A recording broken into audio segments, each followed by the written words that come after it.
Hi everyone, Iris here with a new process video for HipKit Club. So today I have to say that I was quite the designer.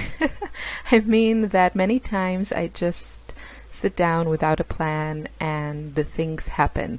But this time I had a plan and I used also my silhouette cameo. So I started with my title. Actually, I had the basic concept for this page in my head already. I just wasn't sure about how I was going to execute parts of it, and you'll see me trying different things. So my theme for today is rainbows, and basically I had the idea of having my title that says butterflies. I'll explain that in a second, and then kind of rays of a rainbow coming out from that word. And at the beginning I thought about stitching, so stitching kind of these arches of the rainbow with, or the bows, with different colors of thread. So I'm just sharing with you my ideas, so maybe you feel inspired also to try some of these, the ones that I didn't try or the ones that I did, which you will see in this video. And then I decided that I wanted actually to use more of the products themselves and create with different colors of the products in the June kits the rainbow. So I cut this paper from Pinkfresh Studio to strips, and I thought about doing something with the different pieces of paper, and I don't end up doing that. So maybe in a future video or layout or something. And also I know that other members in the design team did use this paper. I've seen, I think Missy for sure used it in a really fantastic way, and I think Tanya also used it. Those are the ones that just pop in my head right now. So if you're looking for inspiration on how to use that particular paper, make sure you check the Facebook group and Pinterest. We also put all the designs there.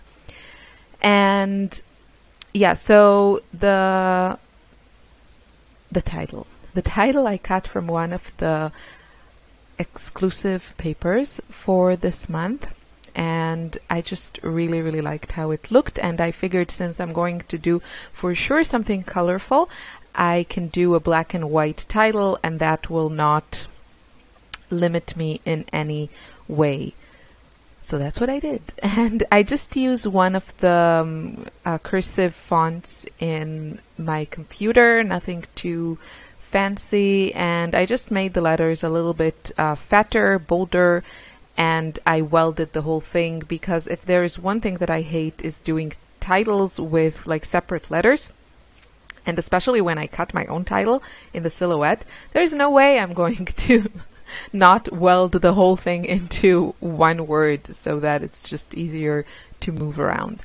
And then I also cut from white cardstock. I just, in the silhouette software, I used the offset setting that just creates a line around the shape that you have. And that's how I created the kind of the white matte behind the word butterfly. So this layout, I'm just going to use a random photo, and you'll see I don't even know which photo I'm going to use until later in the process, because mostly it's about the story here, which I'm actually going to add my journaling later and off camera, because, well, I'll get to that in a second. So the story here is that Lily has her own really adorable version of a known Israeli song that we sing, and it's about butterflies, and she just sings it in her language, and it's just really cute. So that's what I want to write in the journaling. I don't have a particular photo that goes with it, so I'm just going to use one of her photos that I've printed in the past and haven't used yet. Then I thought, okay, well, I'm already, doing stuff on my silhouette software. Maybe I should just cut the rays of the rainbow from like cardstock and and do that. And that was the first attempt, but I didn't do it right because I actually wanted the rays to be, I wanted like to fill the rays with with embellishments and that sort of thing. So you see me looking at this and thinking, yeah, that's not what I had in mind. I had it kind of backwards because I actually wanted the rays to be like the back of the paper. It's a bit hard to explain, but you'll see what I mean. And here I cut the rays themselves, only the rays themselves from the paper. So yeah, it's not working with my design. What you could do with this design, I would probably add like watercolors or mists or something in the different colors of the rays, which, you know, you can decide which colors you want. You don't have to follow the rainbow and do that. But no, I had the idea and I wanted to go with it. So you'll see, this is what I had in mind. I wanted the rays to be the part that was cut out that I can fill in with embellishments. So I went back again and I created this cut file on my own just with a like pencil tool or whatever. So this is like freehand drawn with my mouse. And I'll try to find a way like to share the cut file probably on the member forum on Facebook. I think that would be the easiest when I'll post a link to this video. So I'll add also the cut file. If you want to use it, you know, you're welcome to. It's just something I sketched. So this is what I wanted. This is what I wanted. I wanted to fill in those rays with other stuff. So second time's a charm, and now I can start working on it. And from here on, it's pretty self-explanatory, so you'll see how this comes together. And I can continue to talk about what I started talking in last week's video, which was traveling. So first of all, thank you to all the lovely people that commented and told me about themselves and their favorite travels. I love reading it, so please continue to share with me and comment and tell me about you. And yeah, so I was talking generally about traveling in last week's video, but today I think I'll try to focus on my two probably longest, besides the one trip to the US, which I mentioned. And I actually have a share video of the scrapbook that I made for that trip, which was in 2000, and that's on my Patreon. So if you're interested, it was just like a bonus video for my patrons. And yeah, it's you know, it's as simple as scrapbooks can get, but I really love it, of course. So that trip is documented, and I actually brought the album with me to Austria when we moved from Israel. So yeah, so I've talked about that trip. I also talked about it in a video for Pink and Paper that I have on my channel. Hopefully I'll remember to link to it so you can hear that story too. And yeah, and then my next big trip, you know, in between I tried to go to London here a little bit. I went to Holland for a short trip. And in high school, we also went to Poland, which was, you know, kind of a sad trip, going over the history there and all that stuff. I don't want to get into that because, you know, we want to be happy and not get super depressed. So, and my next big trip was a really, really good one. So after my third year of med school, I went with my ex-boyfriend. We went for 2 months to China and Tibet, and then a little bit of Nepal and Bangkok, but I'll get to that. So we decided, how do you choose a destination when you're a really, really broke student? So it was combined. So there are two things. One of my friends from med school, she was in China the year before, and she really, really enjoyed it. And, you know, she gave us lots of like good recommendations and everything. So that already got me interested. Now, my ex-boyfriend had already traveled for months in India and Nepal, I think, and Thailand also. So we didn't want, and I've already been to Thailand, so we didn't want to go there. And also, it was, I think, a year or 2 years after the, I don't know, there was some flu. I know as like a med student, or a doctor, I should know this better. But they had, I can't remember which flu it was, like the bird flu or something. So there was like a big epidemic in China. There was a whole thing, and kind of tourism kind of died for a while. And we figured, you know, it's probably a cheap time to go now. And we weren't scared or anything. No, there was nothing going on by that time. It was already like a year or two after, but I think people still kind of connected China with that flu. So they didn't have as many tourists as they usually do. They still had a lot, so don't worry about it. We weren't alone there. But it was a fantastic trip. We landed in Beijing, and we saw, you know, the Forbidden City and Tiananmen Square and the Chinese Wall, of course. And then we took a train. You know, China is gigantic, ginormous. And I come from a tiny country where you can cross it, you know, well, it's longer more than it's wider, but you can go like east to west, you know, border to sea in like 1.5 hours, and then north south in like 7 or 8 hours. That's like the entire country, and you're done. But in China, it's huge. So, you know, we had like trips on a train for like 30 hours on a train, and yeah, it was really fun. So we went from Beijing, we went to Xi'an, I think, where they have like the terracotta soldiers, and that was kind of impressive to see. That's very interesting. Kind of sad because a lot of people died in the construction of this somewhat crazy army of terracotta soldiers.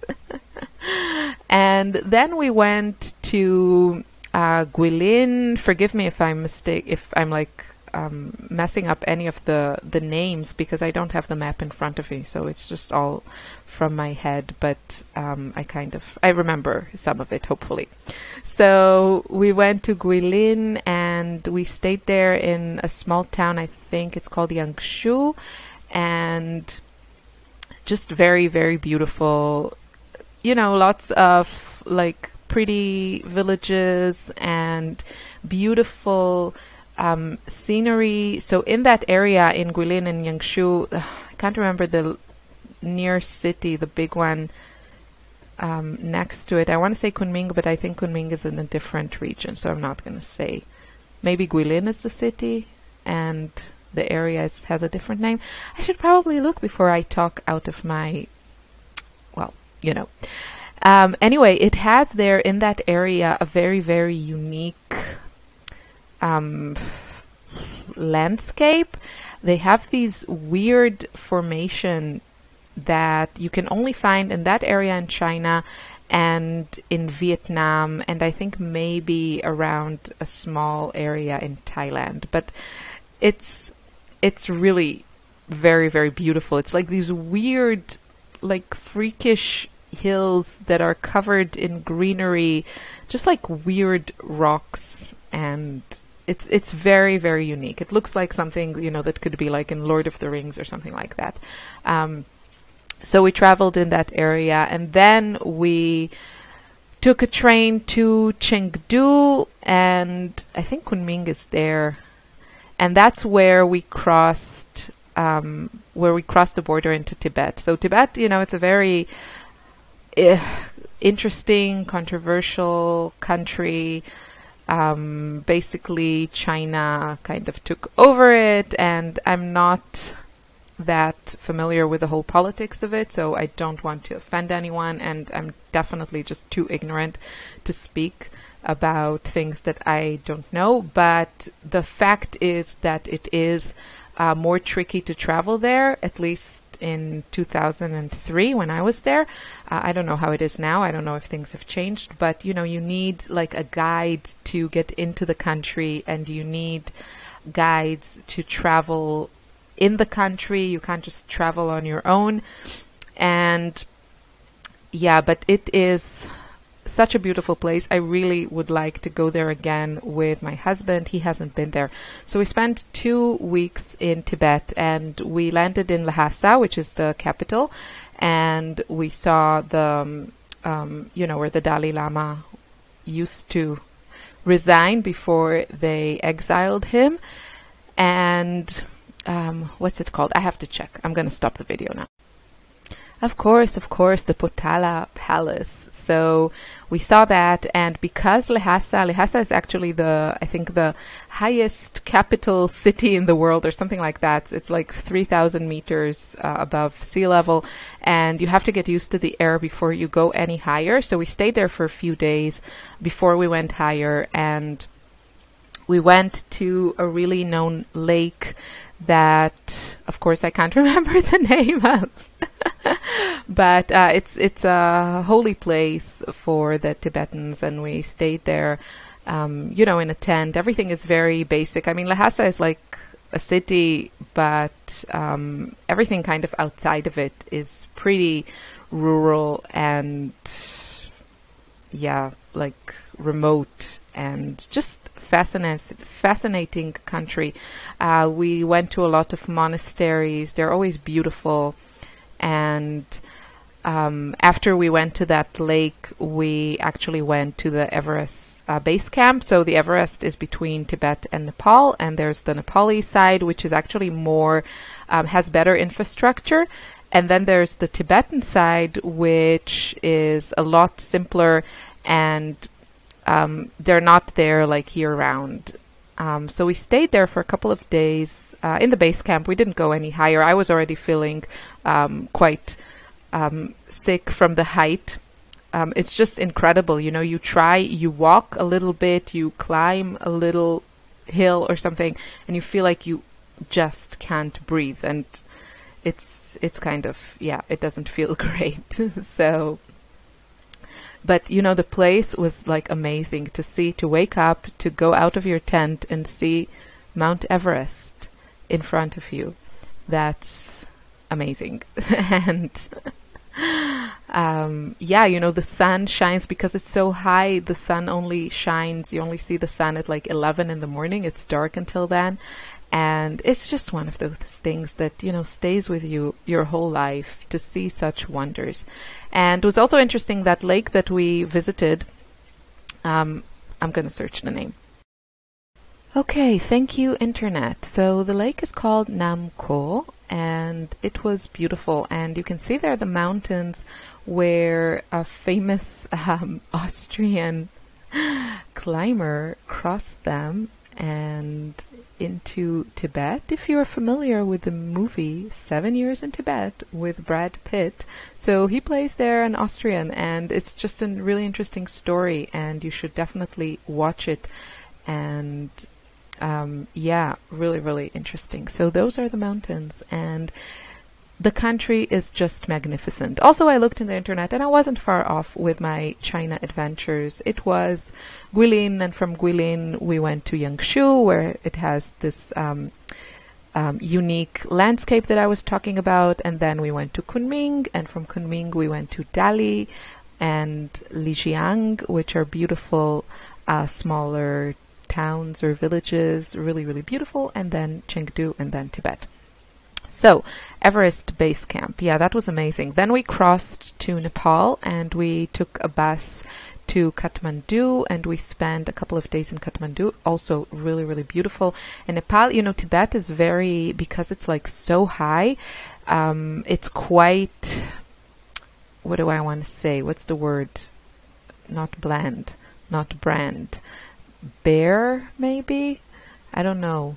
The word escapes me. But then when you cross into Nepal, it is so lush and green and beautiful. So quite a difference in scenery. And as I said, in Tibet there was like very little food, so we were quite thin and hungry by the time we went to Kathmandu.